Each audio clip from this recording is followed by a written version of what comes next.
Good afternoon, coaches. Thank you for joining us this afternoon on our webinar about scheduling high academic recruiting exposure for those student athletes in your program who can benefit from this type of targeted exposure, which, as we'll touch on, certainly looks a little bit different than general recruiting.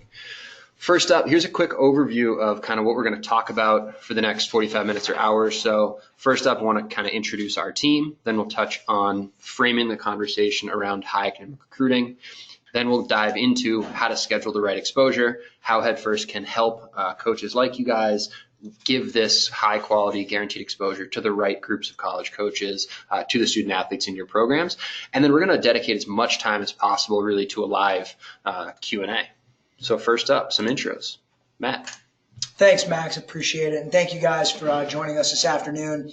As Max said, we certainly want to make this about you. So questions, whether it be about our events, high academic recruiting, certainly the potential partnerships that we can have, feel free to speak up and we'll be contacting you later. As Max said, my name is Matt Sternberg. I am the Director of Business Development for the Honor Roll Camps. I grew up in Boston. I went to GW down here in DC. I've been part of the kind of recruiting circle for a while now and been at Headfirst for close to 6 years. And it's been really nice being able to see the adjustments kids, coaches, parents have had to make in this really, really difficult time of high academic recruiting and the ability to be able to help them. So again, we look forward to chatting more today with you. Thank you, Matt. And my name is Max McKenna. I'm our Senior Manager of Marketing here for the showcases that we operate here at Headfirst. I went through this high academic recruiting process myself on the baseball side. Played baseball for 4 years at Amherst College, where I graduated in 2011. Went into teaching and coaching for a handful of years. I know we have certainly a lot of coaches, also some high school teachers in there as well. I was a history instructor and baseball coach first at Phillips Andover up in Massachusetts, and then at a small private school called the Masters School outside New York City, all the while, being involved in the summer travel coach recruiting space, recruiting advisor for families across the 18U, 16U teams, those student athletes who are starting to zero in on what their recruiting process will look like. Next up, high academic recruiting and kind of how we frame this conversation. When we talk about high academic recruiting, we have a definition that we work off of. We think of high academic recruiting as pursuing the side-by-side dual goals of playing baseball at the highest level possible and also pursuing academics and academic holistic fit at the highest level possible. This is a more difficult process than just pursuing either one of these. Playing baseball wherever you can is very difficult. Playing baseball in colleges is very difficult. The college admissions process is also very difficult. What we say to families who are going about it this way, who are engaging in this high academic process as we define it, is that it's not twice as hard. It's actually exponentially more difficult, trying to maximize both of these different things in the recruiting process and in the college selection process. However, we try to put their minds at ease by saying it's difficult. It's also very worth it because of the way in which you're engaging in this process. Yeah, I think the way that a lot of folks approach this and look at high academic schools is, oh, well, Ivy Leagues, right? If I can't get in here, then that's necessarily not where I'm going. And I think what's important, what we want folks to understand is that there is a nice variety of schools that are out there. Some that are more high academic than others, some that specialize in engineering, others that are going to specialize in their science programs.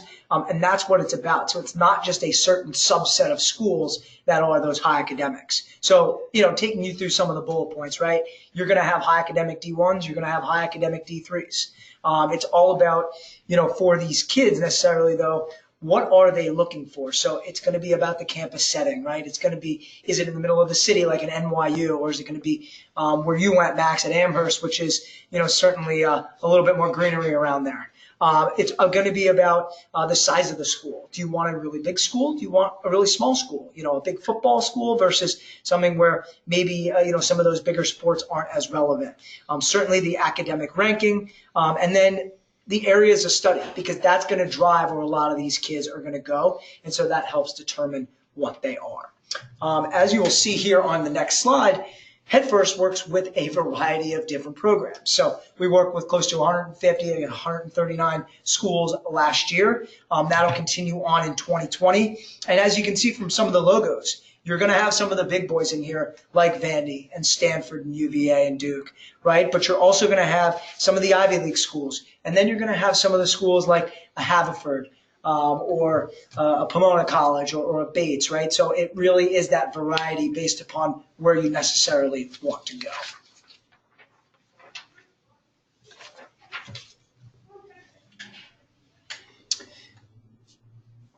So now we're going to lead right into scheduling the right type of exposure, because we know there's certainly a lot of different chances that are out there. So certain student athletes, they're going to need a different type of exposure. We feel like it's not necessarily created equally for everybody, which is really, really important to understand, which I think the majority of travel coaches, especially that we work with, do understand that. Now it's at the point of making sure that we can hit, 4 or 5 bullet points that we're going to talk about of how we can necessarily really, really maximize their time in a short period that they have. Absolutely. And we believe pretty strongly that the recruiting process looks different for high academic student athletes because of the nature of the schools and the inputs, which we'll certainly talk about. But that also that their recruiting process, not only the way they go about it, but the exposure opportunities that they need to look a little bit different for a handful of reasons, as Matt mentioned. One, and really key for this, is efficiency for these student athletes. Getting a broad scope of exposure to a lot of different schools is great, and that's certainly what we aim to do. But these sorts of student athletes who are looking at this type of school, the SCIACs, the NESCACs, the Patriot League, the Ivy League, the Grinnells of the world, they need efficiency in their recruiting, and these types of programs aren't just at every tournament as much as they might wish that they could be, which we'll certainly talk about as well. But these student athletes need efficiency in their recruiting, and they need to be at some places where they can see 10, 15, 20, 30 schools that fit the mold of what types of school they are looking at. And what we are about is consolidating a lot of these quote unquote right schools for these high academic student athletes, as well as a lot of schools that look a lot like them. You might show up at camp knowing that you're interested in Harvard and Yale, and those might be the right schools. They could be the perfect fit for you. Are there other schools that look like that? Is there a Dartmouth? Is there a Williams? Is there a Grinnell? Something that offers a very similar type of high academic experience that looks a little bit different. We're about delivering that efficiency to student athletes so that they can really target a lot of these schools that all offer a great academic experience. Yeah, and I think to that point, and we'll talk about this a little bit later, is you need to really open up that umbrella, because Harvard and Yale, those are really good baseball programs. Those are also some of the most difficult schools to get into. So being able to have all of your eggs in one basket or 2 baskets, whatever it is tough. And that's why being able to see a lot of lookalike schools is really, really important for the high academic kid.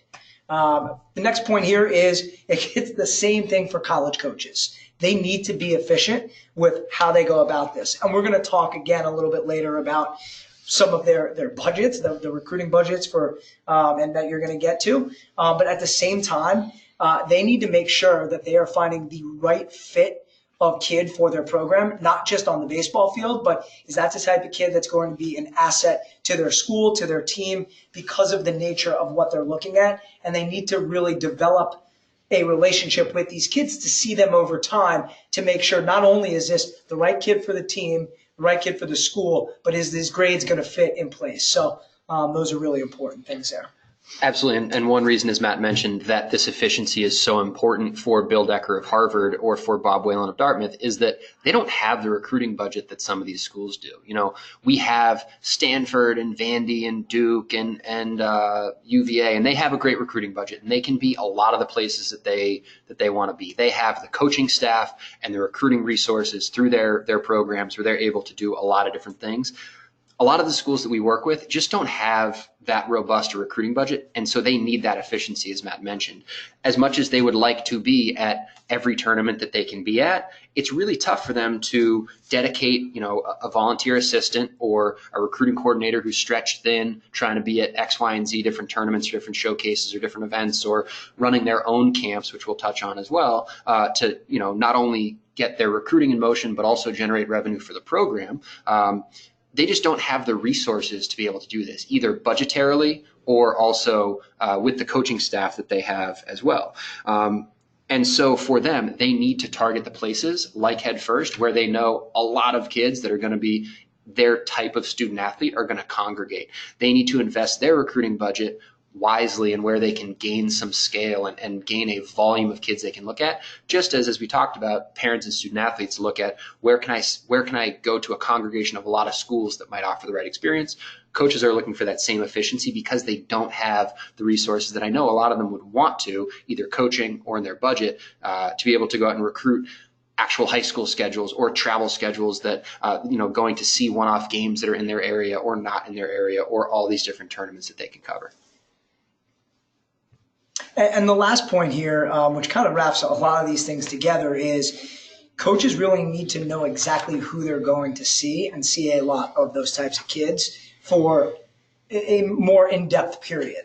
So as Max was saying, there's only a certain subset of kids that they can go and see, and they want to make sure that they know, all their academic background before they're going to go and see them. And there's only so many emails they can get through and read, and again, on 30-mile stretches, be able to go and see. But also they want to make sure that they're getting the intangibles on the field. So being able, and we'll talk about this again a little bit more, but being able to get their measurements, being able to see them in different styles, those are really important for them as they look to be as efficient as possible in the recruiting process. Absolutely. And I think another really key piece of this is these schools have very limited slots or recruiting places in each of their classes. And so they really need to assess more in depth if Max McKenna is the right fit for Amherst, because guess what?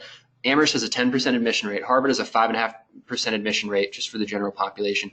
They need to make sure they're getting the right kids through that funnel, because they have such limited slots that if somebody isn't happy or isn't a fit at that school, transfers and people transferring out of their program or not being successful in their program can really set their recruiting back, because they don't have 10, 12, 13 kids they're bringing in each year at most of these programs. They have 4 or 5 or 6. And so they're going to be really making decisions on how can they allocate these slots most effectively to contribute to the growth and the continued development of their program as a whole.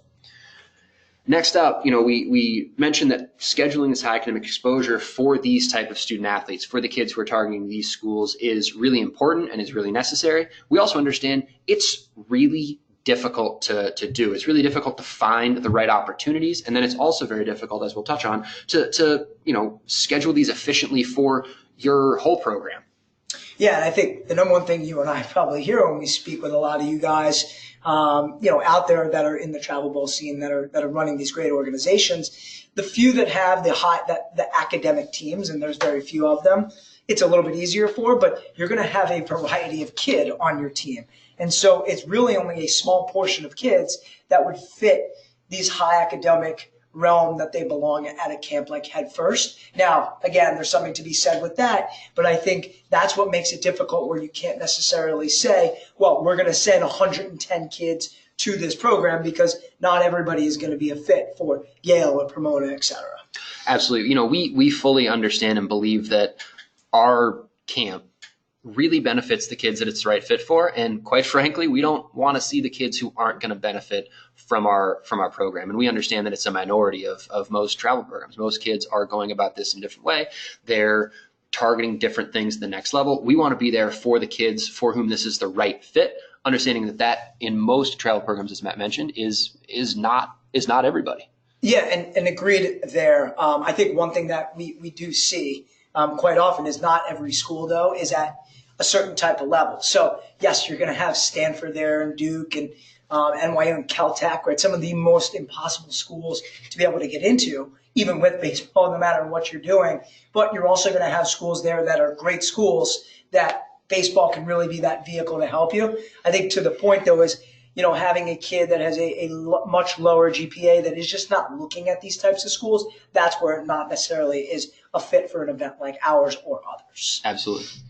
Next up is this oftentimes it's a different network of coach relationships. We speak with a lot of travel coaches, and you guys have wonderful relationships across the Division 1, 2, 3, NAIA, JUCO, areas of college baseball. And for a lot of schools, you're able to be a really good point of contact and have those relationships with coaches, whether it's in your region or in some network that you've been tapped into from your players attending before. Our network of coaches and our network of coach relationships is not regionalized. It is nationwide. It's really scalable, and it's across this entire upper echelon of high academic schools. So it's not limited to just the Philadelphia area. Somebody, one of you who's in the Philadelphia area has better relationships with Philadelphia area coaches than we do. Those aren't we're certainly not stepping on your toes around that. We know that you have built a lot of really good relationships. We want to be another resource to help extend your network of coach relationships, with the ultimate aim of partnering to help the kids who are targeting these sorts of high academic schools to reach that goal that they have of playing at their dream school. Yeah, and what we've seen that's been really, really effective and efficient, we'll talk about that word, is us really teaming up to do it. So for a lot of these kids where, again, we'll speak on this, where they don't have the ability to go to 50 different camps, where you can go and see 100 schools at once. You're able to get different type of exposure, and then they're able to get the great word from a travel ball coach, but then also a great word from being able to be right in front of them and multiple of those coaches. That's been really, really good to be able to hit it from both angles. Perfect. So I want to talk here that these kids, as we know, they're on a much different timeline than a lot of these other kids, because some of these schools, they really you have to wait until you're, a rising senior, or even into your summer period where you have the SAT scores, you have a little bit more of final grades. And I think that's what's really important, is that a lot of these kids aren't going to be making the same decisions as some of these other kids on your team, which means that their mindset is going to be in a different place. And it's tough when you're dealing with a 15, 16, 17-year-old kid when they see their friends making commitments or being close to a commitment. And that's where Head First can really come in, working with you to be able to say, hey, it's okay, slow down, get that exposure, but know that your commitment ultimately is going to come a little bit later. Absolutely. And I think that that's a really key piece of this. We call this the high academic slowdown. It's very tough for Tucker Frawley from Yale to walk over to admissions and say, hey, this kid has 1.5 years of high school transcript, but I have a really good feeling about him. If he doesn't have a test score, doesn't have a more robust transcript, it's really tough for these coaches at schools that have, honestly, very rigorous admission standards to be able to walk something across to admissions and say, put on the table and say, here's my recruiting class. So it tends to move slower, which I think is a really good thing for the student athletes going through this process. But also in some of your travel programs, I'm sure you have 15, 16, 17-year-olds who are already committed. And so for a lot of kids who are going through this high academic recruiting process, they can feel behind. And so one thing that we tell a lot of parents and that we work with a lot of travel coaches on is, these kids aren't behind in their recruiting process. Their recruiting process looks different, which is part of what makes this process and getting the right exposure at the right times a little bit more difficult, is because that timeline just is shifted from a lot of the, Power 5 schools or a lot of fully funded, 11.7 scholarship schools that are out there. And even within our schools, the schools that come to our camp, there's a huge variety of different timelines. Vanderbilt, as a national champion, works on a drastically different timeline than Chapman, also a national champion, but at the Division III level. Both come to our camps. They're both at our camps this summer. They're recruiting different age kids. They're recruiting different classes of kids, and then everything in between. We see a lot of different timelines with these high academic schools. Next up is a key piece of getting the right exposure to a targeted school is the school-specific camp. And we turn a lot of kids towards school-specific camps. We believe that they are super, super important as you narrow the list of schools that you are interested in as a player. And they play a really important piece of the recruiting process in terms of getting on campus and seeing what the program runs like and getting a better sense of the coaching staff as a whole and meeting other guys in the team. Really important piece of it. But to us, we believe that it comes later on in the process as opposed to right up front. Because when you're early in the process, you need to, again, as we mentioned, gain this efficiency, be able to see not 1 or 2 schools at a time, but how do you see 30, 40 schools that could be on your list and another 20 that aren't yet on your list but could end up being a perfect fit?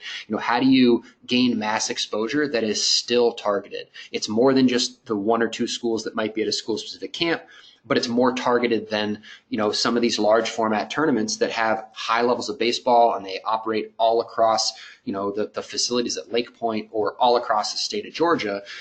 How are you more targeted than those large format tournaments, but also gaining more scale and more volume of exposure than these school-specific camps? And that's kind of the middle ground and the niche market that we fall into and the service that we offer to these types of kids. Yeah, and I think one last point, and I just want to make sure that the words don't get jumbled up there, is, as you guys know, being able to get on these coaches' radars is really important to do that, earlier than later, right? So to be able to see a school and to be able to say, okay, well, if this kid continues to develop, and his grades then are a plug-in once he becomes a junior and a senior, things like that. That's ultimately how the success of these kids are going to be able to do. And that's when you can say, well, I've seen this coach at a Head First event, or I've seen this coach at this specific tournament, then I'm able to go to their specific camp. That's typically the timeline of how we've seen, positives in the right direction. Absolutely. Now, we'd love to talk about kind of how can Head First help, specifically with this question of scheduling the right exposure, identifying the right kids, and partnering with programs like yours to help deliver results to these types of student athletes. And first off, what is Head First? You've gotten some emails from us. You're on this webinar. Thank you for joining us. We believe Head First is a platform that delivers results in recruiting at the right schools for your players. And we do this through these 3 kind of bullet points that you see down there at the bottom. Right coaches and direct access to them, right guidance before, during, and after the event, and then the right format at the event to deliver results and deliver really in-depth looks at your kids. Matt, let's talk a little bit about kind of let's dive in on these bullet points. Yeah, for sure. And I think this is probably the number one thing that we get in the 21 plus years of us running camps is making sure that the coaches are the right coaches for you, and also making sure that the event is going to provide you the opportunity to get that face-to-face direct engagement with those right schools. And we feel like, as we said before, the small number of players that are within the organization that are looking at these high academic schools, they need to make sure that they are efficient in their process. So going to an event where, yes, not every school they're going to be interested in, and maybe they don't have the ability to play at UVA, that's okay, but there's going to be the right types of schools that are there and the right coaches, and at Head First, they're going to be seen in a way where they get that direct engagement, where they're able to speak with these coaches more than just 2 seconds, 5 seconds, and be seen in front of them, and that really, really will help advance them in the recruiting, is what we've seen throughout our years. Absolutely, and this whole bullet goes back to this idea of efficiency that we've touched on a bunch here, and scheduling efficiency. We talked about coaches' recruiting budgets. I always like to say to families as well that they have a recruiting budget. They may or may not realize it, but they have a recruiting budget that they need to maximize as well. And putting these kids in the dugout on the field with not just coaches, but the right coaches, the types of schools they're looking at, and then other schools that look like those schools that they're targeting as well. Next up is right guidance, and this is where I think we really deepen the connection on partnering with travel programs like you. We think about ourselves as not just a 2-day experience. The 2-day experience, at camp is really important and offers some really unique benefits and really unique opportunities. But from the time that you enroll with us, we're starting to prepare you for and helping to guide you through the recruiting process with specific reference to this 2-day experience that we'll share, whether it's in June, July, or August, or September, October of next year. So we separate this into before camp, at camp, and then after camp. And we believe that in all 3 phases of this, you are selling yourself short as a student athlete if you are not taking full advantage of the communication opportunities that you have. So before camp, how do you prepare for camp? Are you sending the right emails to coaches? Are you starting to build the list of schools that you would like to talk to when you're there and starting those communication lines? So from the recruiting side, how are you preparing for this 2-day showcase?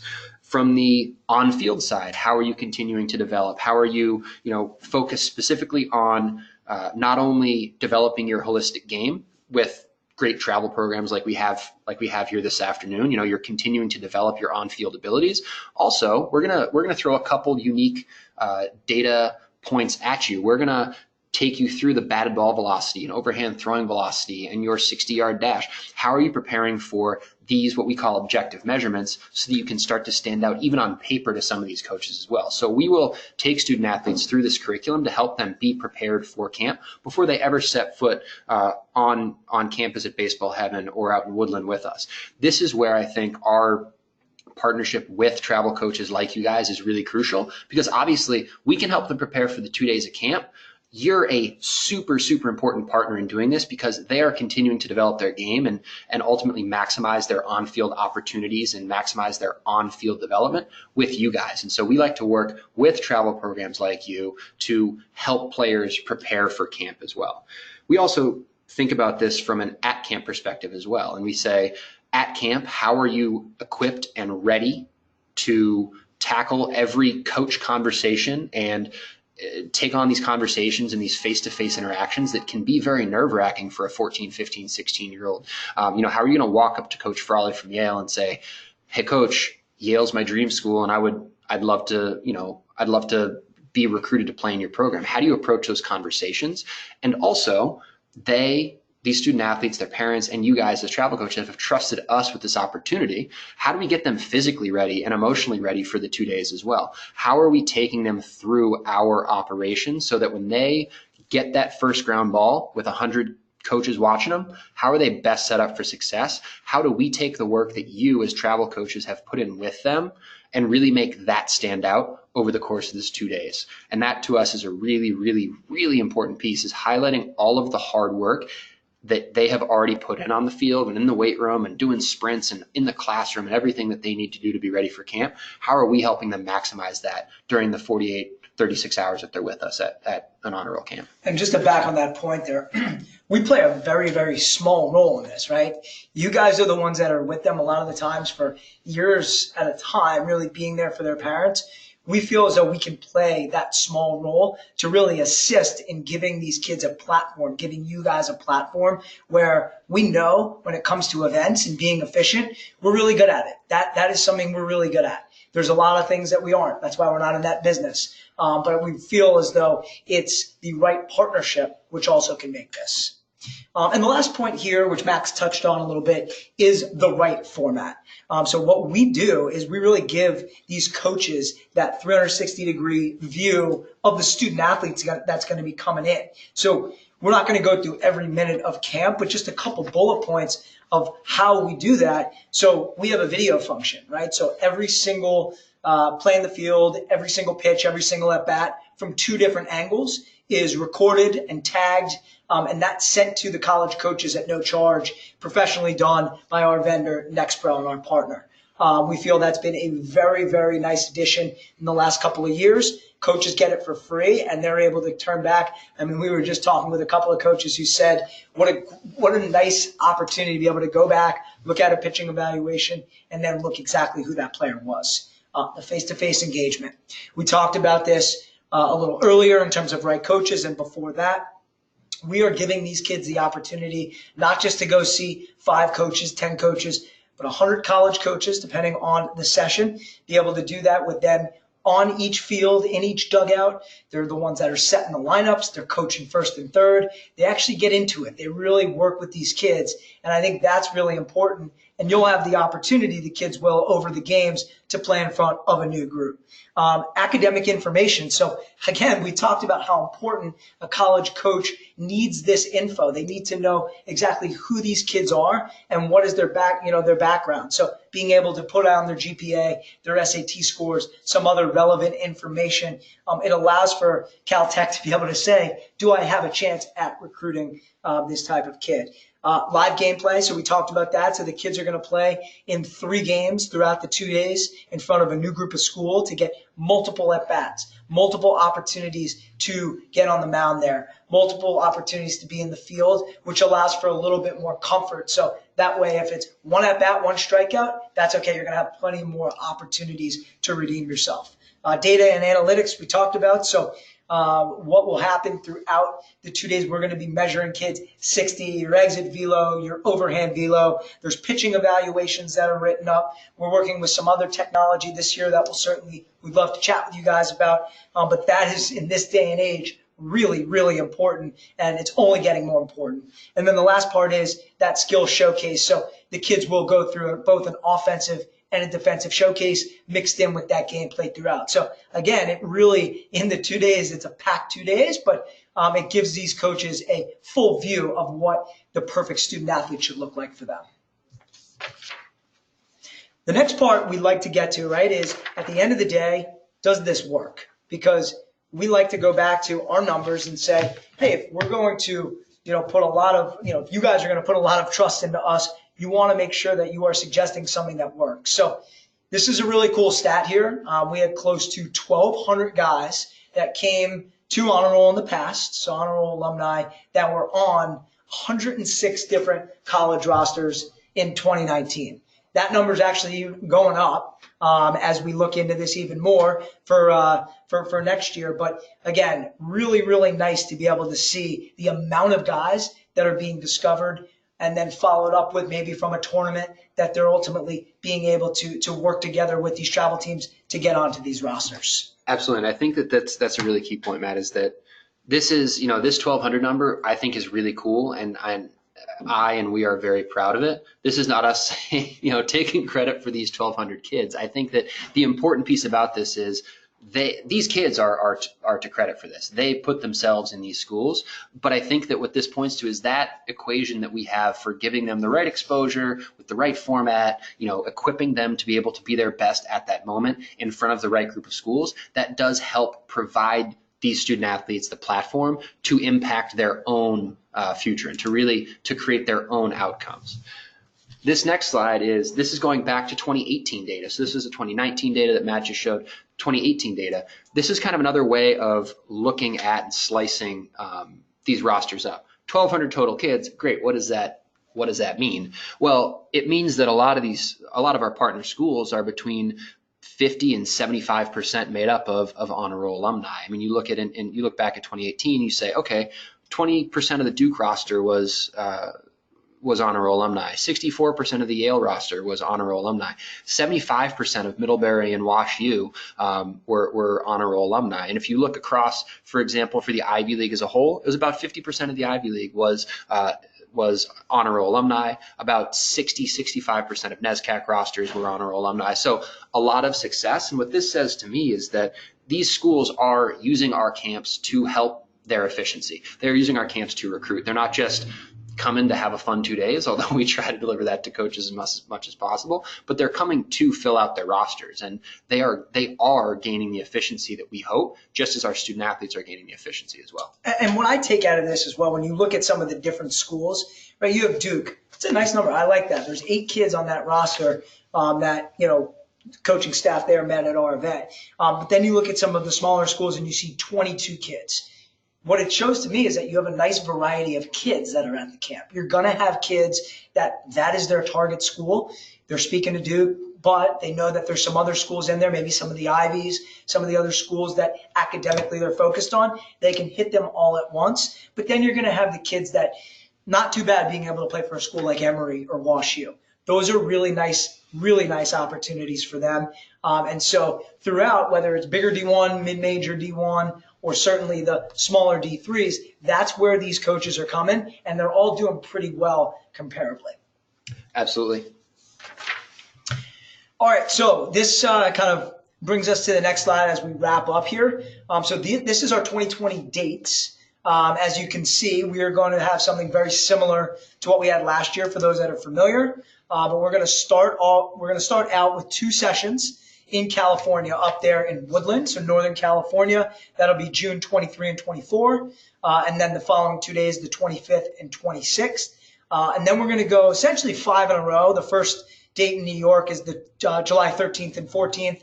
We'll take about 2 weeks off, and then we'll go We'll go four sessions in a row. So again, these are a little bit of a look, sneak peek there. And then our fall dates, which we will have up very, very soon. Those are going to look pretty similar to what we had this year, but we'll let everybody know at that point. Absolutely. And I think that this calendar is one that we work with certainly our college coaches on, but also that we talk with travel coaches about making sure that we have different opportunities for different grad years, those camps that are a little bit earlier in the summer, sometimes benefit at the Division I level for the class of what will be this year's class of 2021.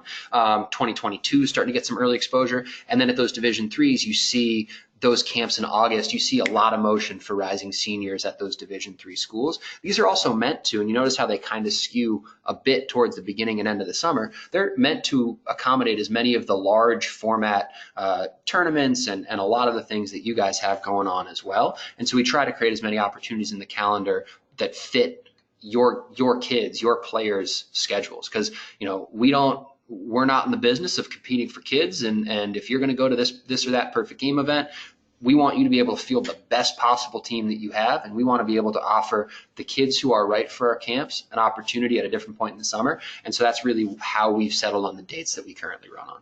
So if you guys see dates that are on this slide that you think, hey, these could work for you, and that you're not playing in that particular weekend, or there's a couple kids that may want to, veer off. Again, we don't advocate for that, but we'd love to talk to you about some different team rates that we have. I know we've sent out a couple of emails, but I'd personally like to chat with you guys about what opportunities are out there. So below the calendar is my contact information. It's just msternberg@headfirst.com, and then my phone number is below that. Let me know. I mean, we'll certainly be following up with you if this is something of interest, and we can try to get this into your players' hands at a little bit better of an opportunity given the rates that we can offer. Absolutely. And I think that this is really meant to help increase the accessibility of our camp to the kids who are the right fit for our camp. We want to make sure that as many kids who as possible have, the schedule opportunity and also quite honestly, the price investment opportunity to be able to benefit from the camps if they're the right fit for our program. We'd love for that stat line to continue to go up. Obviously, you guys can help us do that in working together. So we're now going to turn to the live Q&A. And so as we do, I just wanted to make sure you guys all knew how to send your question. There should be a questions tab in your GoToWebinar toolbar. You can just type it right in there, hit send. We're going to do our best to reply to as many questions as possible right now, live on the air, so to speak. But if we don't get to your question, or if it's more kind of individualized, we'll certainly be able to follow up with anything that comes up as well. And so we'd love to see those questions start coming in. If you have to jump off, or if anything, in the next couple minutes, if you need to dip, we also have here, this is certainly not your only or last opportunity to get your questions answered. You can always send us an email to our general showcase inbox, showcase@headfirst.com. You see there our phone number, 202-715-6654, or you can also contact Matt directly, msternberg@headfirst.com. You see there his phone number and direct extension as well. And now we're going to dive right into questions. Great one just came in. Matt, I'm going to turn this to you and then might add on at the end. Please. Are there benefits to attending more than one Head First camp in the same summer for student athletes? Yeah, so it really depends on the camper. A couple of things. Number one, the budget. I think that's really important, is to figure out, hey, am I going all in this summer? Do I need to be seen as many times as possible by these schools? What we've found is if you come earlier in the summer to a California camp, you have the opportunity to then play in the end of June and then the whole month of July. Being able to come back out to New York after that is really, really effective because you've been seen in that style of that style of event that we show. Then you're going into the travel ball tournaments, which are great. And then you come back and you're able to then follow up with these coaches. So we've seen it. We also have kids that will do summer and then in the fall, again, depending on their grad year. But it'll depend on each kid and where they are. We hope that you come once and you follow up, and that's that. It's just with the high academic schools, it's not all that likely that seeing a coach one time is necessarily going to stand. Yeah, and I think that to tack onto this, I think there are two things that I would add. One is, as we mentioned, these coaches really need to get a good sense of who you are, not only as a player, but also as a person. And so they're going to want to meet you and have conversations and meet your parents and talk to you face to face more than one time. For some student athletes, we find that that's a really good thing that they can do at multiple honor roll camps. If they come in California in June, as Matt said, and then they come back in August, having those follow-up conversations can get a coach really comfortable with who you are as a person. And so it can help kind of accelerate that timetable. The other thing, and this is where I put a lot of onus on travel coaches, is a really key piece of multiple pieces of exposure, multiple slices of time, is to be able to show a player's development from A to B. So these coaches don't really care how you play on any given day. This is what I like to tell parents and student athletes, and at first they look at me very confused and sometimes a little upset. They don't care how you play today.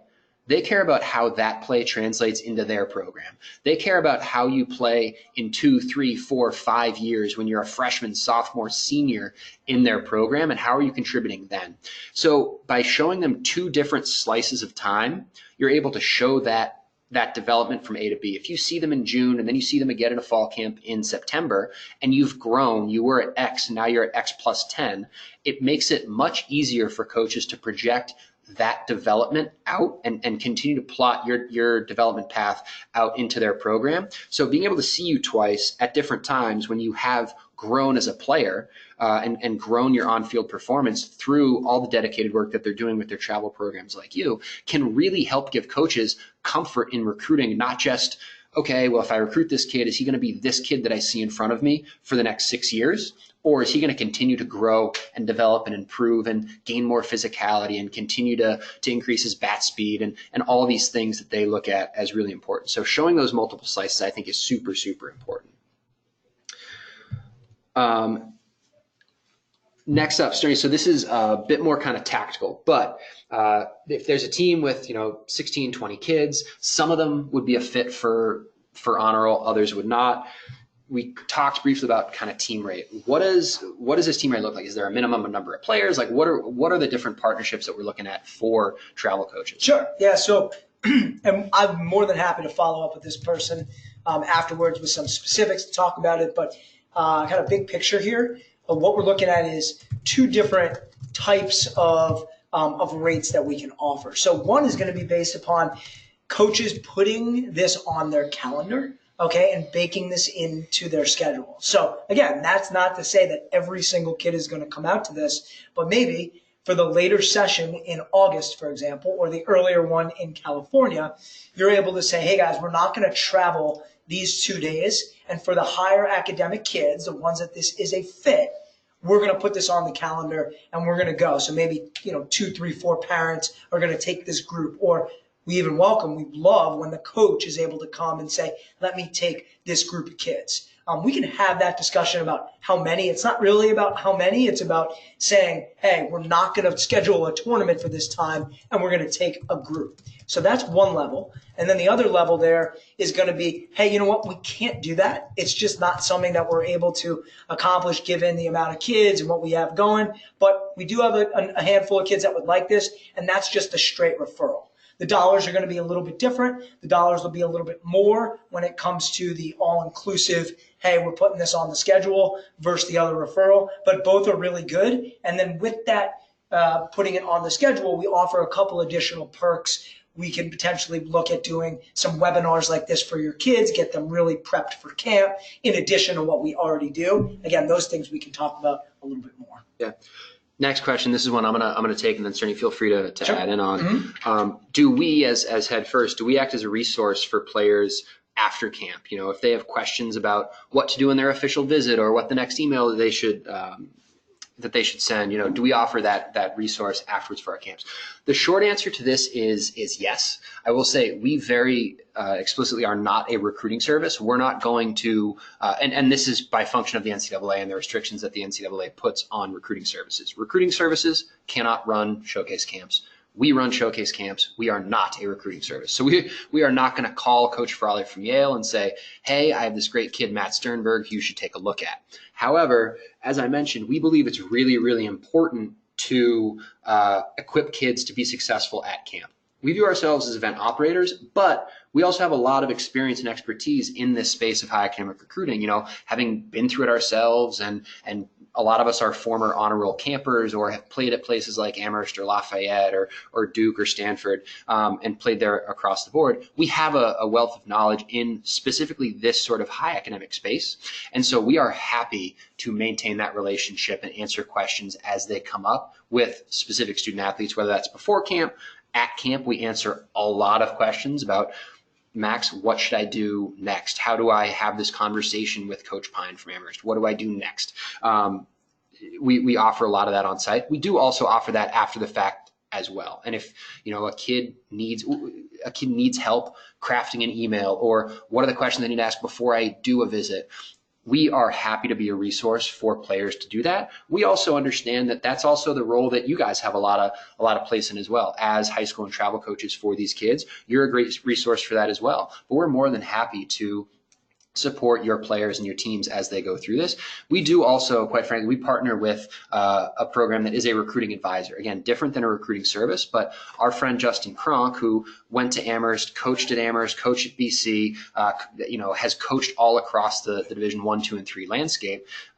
He runs a recruiting service called Diamond College Advisory Team, or DCAT, and this is, a paid for service that he would offer, but he takes kids step by step through the process as an advisor to that. So if families are looking for that level of detailed white glove support through the process, that's generally where I point them. But if it's questions about, I am trying to narrow my list and I'm looking at Cornell, Dartmouth, Williams, Amherst, and Pomona, I'm happy to have that conversation with kids and say, great, those are wildly different schools. Let's talk through what you think you want at the next level, kind of work through that. And we have resources that, quite frankly, Max and your team have built out for these types of things. So whether it be content, webinars, surveys, questionnaires, things like that, that's some of the stuff that you're going to get throughout that really we can point them in the right direction there to be able to do. And we love helping folks as much as we possibly can. We will do it without it taking up 6-7 hours a day of our time, because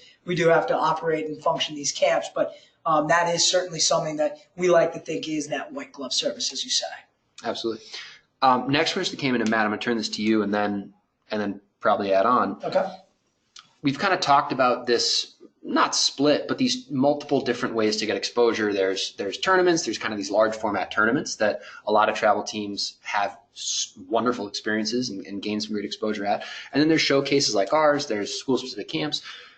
When you think about these large format tournaments, especially, what is the role in the recruiting process that you and that we see them, and kind of how do they help benefit, and then where might they fall short, especially for these high academic kids? Sure. So I think the number one thing, and we both can speak from experience, although in different sports, is competition, right? Being able to get better at the sport that you are playing, be able to really, fine tune the craft that you have. You're going to only get so many at bats at a camp or do something like that. So you need to make sure that whether it be practice, whether it be these tournaments, that you are going out there and competing at a very, very high level to stay as sharp as you can.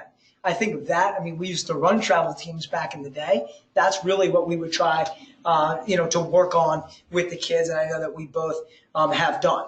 I also think there's good opportunities for the bigger schools to be able to see these kids sometimes at a tournament.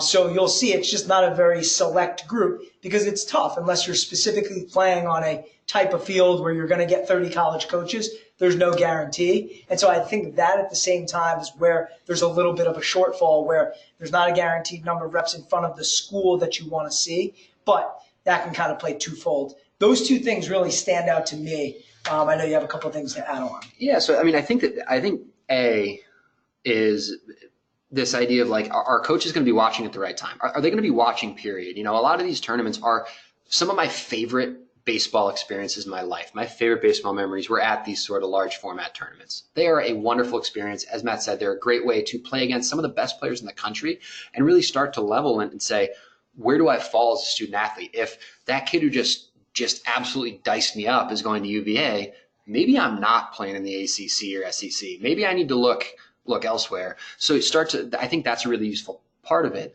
But they cover so much ground, and they cover so much literal landscape all across Georgia or California or Texas. So these massive tournaments, it can be really tough to, as Matt said, have guaranteed coaches who are there, even watching.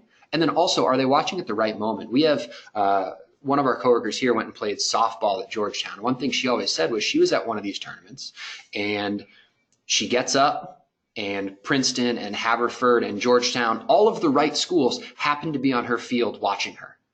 She strikes out on 3 pitches. They all walk away, and she says, well, I guess that was my chance. I guess I'm not going to any of those 3 schools. She ended up at Georgetown. She ended up getting lucky. But what we want to do is remove that luck from the equation. We want to make sure, A, that the right schools are watching at the right time. And then we want to give you repeat exposure where coaches aren't going to have to go watch one inning of a game and then drive 15, 20, 45 minutes to the next field to watch a completely different game. We're going to keep them all on a very confined space for 2 straight days watching games. So you get a lot of different opportunities in front of them. The other piece of this is direct interaction. We believe that this is really important, especially for these types of schools as they make their really in-depth recruiting decisions. So I don't want, as much as possible, I want coaches to not be separated from players by chain link, except when safety absolutely necessitates it. So we put coaches on the field. We put coaches in the dugout. Coaches are accessible over the course of the 2 days of camp. And that's something that I think is really, really important to help facilitate these quote unquote collisions and these different accidental and intentional interactions between players and coaches so that they can get a sense of who is Coach Pine from Amherst? What is he like as a coach? What's he like? Is he the right coach for me? Does he reflect the things that I love about my travel ball or my high school coach? And I'm going to continue to have that sort of experience in college. And also, does this coach get a good sense of who I am as a human being? Get to meet my family, get to see what I value and what I'm looking for at the next level as well. So that direct interaction is another hallmark of our camps. That I think is really important. It is different from the nature of these large format tournaments. Again, just by virtue of keeping coaches safe, they're going to be on the outside of the chain link fence. We do something a little bit different, keep them safe, but we're going to put them inside the chain link as well to facilitate these interactions. Yeah, and one other point, going towards, with the travel ball side of things, the ability to play with a really good organization with coaches that care and that coaches that really know who you are. I think that's a really strong point. Now, a lot of the coaches that are doing that and that are able to pick up the phone and call these coaches, they also, a lot of them are good friends. Ones that say, you know what, I'm going to send my 10, 12 kids that are the right fit for your event because I trust you guys. I know that you're going to take care of my kids. And this is just that added bonus exposure that now I can work them out throughout the 6 months, whatever it is, during the year. I can advise the family. I can do all the things that I do. And then instead of sending them off for $150 camp here with hotel, another $200 camp there, they can go see all the right schools with folks that I trust, that I've known in this space for 20 plus years. That to me is kind of the positives on both sides, if you call it that. Absolutely. Next for us that came in is another really, really good one that we've started to, I think, get more and more, quite frankly, as we've all seen stuff in the college admission space. What's the role of parents? So this next question is one that I'll take on and then turn over to you, Matt. Do we educate parents and counsel them on how to be involved in the process and what to expect and what role they can play in their son's opportunities? And the short answer to this is yes. I think that,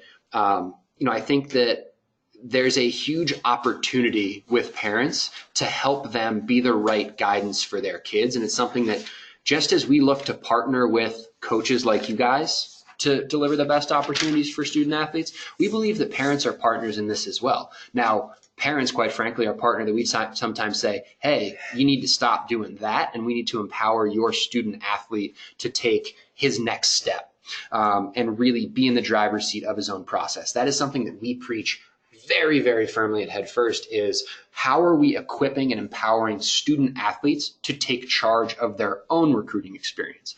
Part of this is, yes, absolutely educating parents. A lot of that education has to do with, hey, here's the role that you can play to be most helpful to your kid. And that is support, encouragement. It's continuing to help them develop and invest in the things to get them better at baseball and find the right opportunities. And then it's being a shoulder. It's being a resource who knows them really well. And so when the kid says, I'm just enamored with NYU, and they say, really? Because when we went to New York the last time, you did not enjoy a single bit about being in New York. And they say, oh, that's right. Maybe I don't want to go to the biggest city in the world. They're a great resource that can help be a sounding board for student athletes. But what we tell them and what I stand very firmly on is they need to be that sounding board and that support. They are not driving the process for their kids. It is up to the kids to work with them to be in the driver's seat of their own process and really find the outcome that is best for them. Because as much as parents love putting that sticker on the back of their car that says what school their kid's going to and they're ultra proud, it's not their experience. It is not the parents' experience. This is the kids' experience. And that's something that we believe we need to equip them to understand. We need to equip student athletes and parents both to understand this so that they can be best equipped to tackle this themselves and be proactive and be a driver. Yeah, I mean, I think to answer the question straight on, yeah, of course, we do a lot for parents. Same thing, prepping them to be their best at camp. During camp, whether that be with, we'll do a recruiting panel, we do a parents panel, we have different talks for parents. But yeah, I think overall, what we're there for, very similar to what the travel ball coaches, you guys are there to do, is to say, hey guys, we got this, okay? Let your kid go out there, make his own mistakes. It's not going to absolutely kill him. And at the same time, be in a position to support.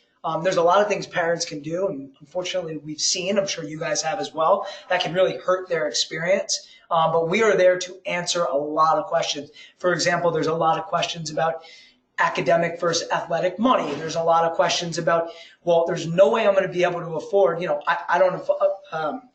I'm not there for financial aid, but at the same time, I can't afford $70,000 a year. What are my options? How do I know the timeline for all that? So there's a lot of really good experience at camp, before camp, after camp for things like that to be able to provide support to them. Absolutely. And these coaches, again, they want to get a really good sense of who these student athletes are. And a really key piece of this is, what's the household that they come from? Who are their parents? What are their values? And so parents are going to be a good second, third, fourth wave of conversation with coaches.